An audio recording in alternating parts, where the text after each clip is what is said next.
Yeah, nice. I look like a South Yarra fuckboy. Yeah, so I'm sorry, I'm all right, but I do.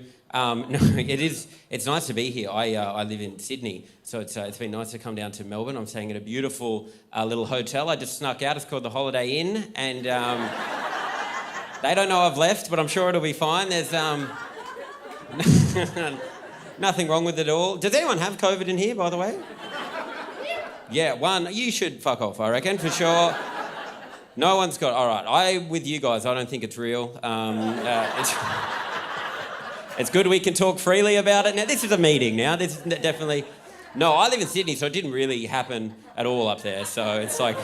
It's fine. The worst it got, we had this kind of spike over Christmas. I saw the best thing on the news I've ever seen, right? The northern beaches of Sydney got cut off and there was a bridge, the Narrabeen Bridge, and that became the border, right? And on Christmas Eve, I saw this on the news. One of the most beautiful things I've ever seen. I saw a mother in a mask crying, right? Beautiful, go with me.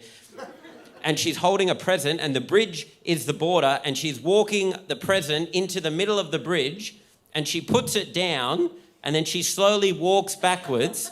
And then another mother from the other side of the bridge, she walks out, picks up the present and walks back. It was like the South Korea, North Korea demilitarisation zone, the most privileged prisoner exchange I've ever seen in my life.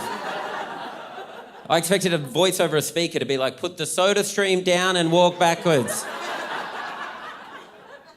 It was great. No one took it seriously in Sydney at all, right? I saw this mid-lockdown, right? I saw this, and this was fucked before, like, COVID, right? I was walking down the street, and I think you guys will get a real kick out of this. I can already tell, right?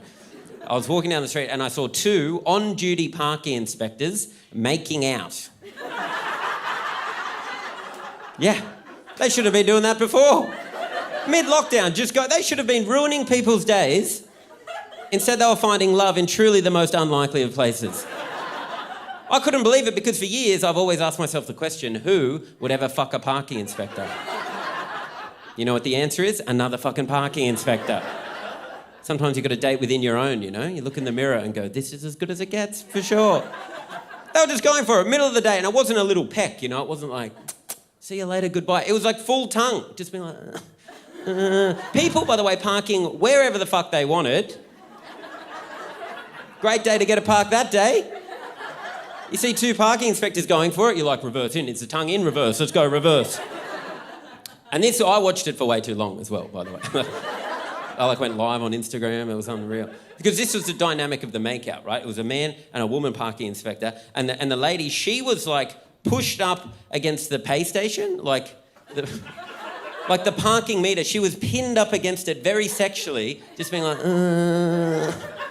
it was some kind of fucked up parking inspector role play situation. Do you know what I mean? Like they'd planned it out the night before. She'd been like, oh, daddy.